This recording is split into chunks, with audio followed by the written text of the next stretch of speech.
Las relaciones entre la Unión Europea y América Latina se han intensificado en los últimos años.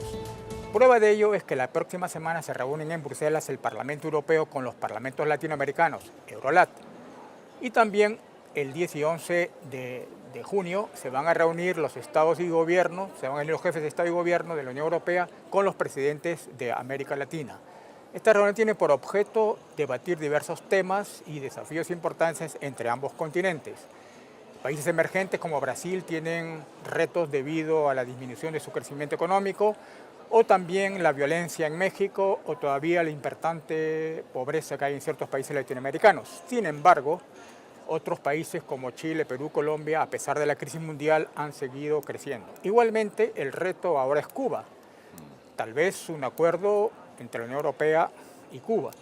También se debatirá la situación de Venezuela y su delicada situación económica. Hemos invitado a diversos eurodiputados de diferentes grupos políticos y así tenemos al presidente de Eurolat, Ramón Jáuregui. Gracias por estar con nosotros. Encantado, muchas gracias. Igualmente al vicepresidente del Grupo Liberal, Fernando Maura. Buenas tardes. Buenas tardes. Y también a Ernesto Urtasun del Grupo de los Verdes en el Parlamento Europeo. Gracias por estar con nosotros. A vosotros. Bueno, bien, la idea es quizás si nos pueda dar algún comentario sobre estas relaciones que han aumentado enormemente entre Europa y América Latina. Básicamente el planteamiento que describía con mucha razón Ramón hace un instante es consecuencia de una ausencia absoluta de política exterior de la Unión Europea hasta esta nueva Comisión Europea, porque todos los que estaban en esta casa antes de esta legislatura recordaban que la predecesora de la señora Mogherini ni siquiera comparecía en el Parlamento Europeo para dar cuenta de sus gestiones, entre otras cosas porque no había gestiones en materia de política exterior.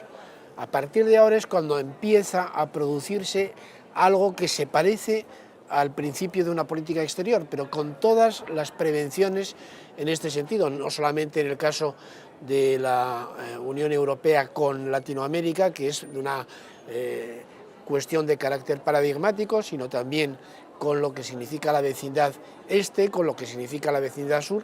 En definitiva, estamos empezando a trabajar en ese terreno y por lo tanto podemos decir, por un lado, que se ha hecho muy poco, como bien decía Ramón, pero por el otro podemos decir que tenemos todo por hacer.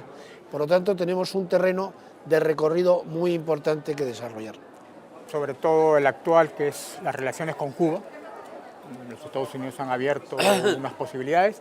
¿En qué situación se encuentra Europa? ¿Va a negociar un acuerdo? ¿Es posible un acuerdo con Cuba? ¿Hay algunas líneas rojas que no hay que atravesar?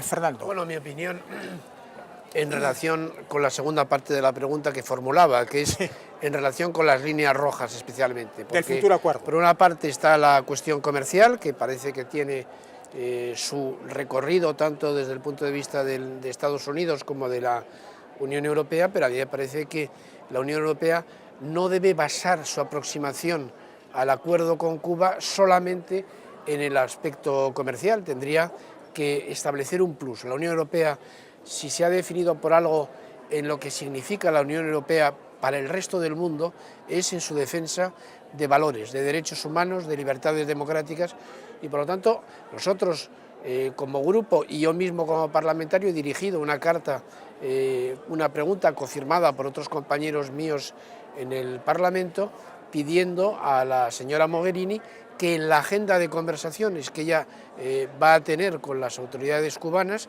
que ya incorpora el fenómeno de derechos humanos, solicite con carácter previo a las conversaciones de carácter técnico, de carácter comercial, la liberación de todos los presos políticos que están en la isla. Bien, y también diversos temas que se van a discutir en estas grandes reuniones que van a haber la próxima semana, que son, por ejemplo, los problemas de la inmigración, el tema importante de la energía, ¿no? O el medio ambiente, la gran reunión de París. ¿Qué pensáis sobre estos temas que son parte de la agenda? Yo creo que lo que tendríamos que plantearnos es una apuesta también desde la Unión Europea para ayudar a América Latina en todo lo que hace referencia a las energías renovables, pero teniendo también en cuenta que se trata de países que están en una situación de crecimiento económico y que habrá que establecer algún tipo de cautela en el sentido de que no se puedan exigir estándares excesivos que les dificulten lo que realmente ellos necesitan, que es crecimiento para generar una base de estabilidad social y económica, que es lo que se ha venido produciendo en Europa en las décadas anteriores, que es la clase media, que es tener clases medias sólidas, potentes, sobre los que se asiente una política económica, una política democrática, una política de bienestar social, en definitiva,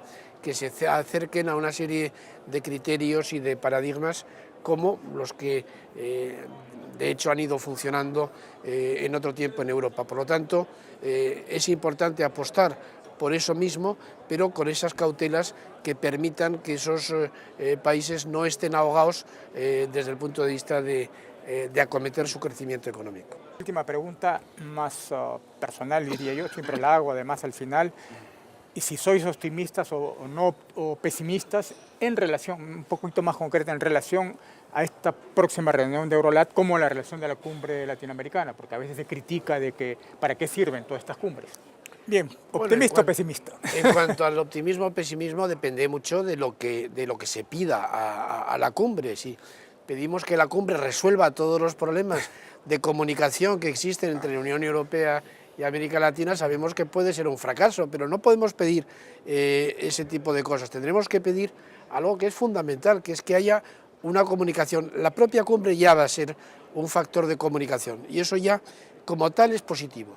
Y a partir de ahí podemos iniciar un camino y que luego se va a recorrer con temas concretos, con objetivos concretos que ya iremos viendo cómo se van produciendo, pero en principio el hecho de la cumbre es positivo siempre y cuando no pidamos el oro y el moro para los resultados de la cumbre.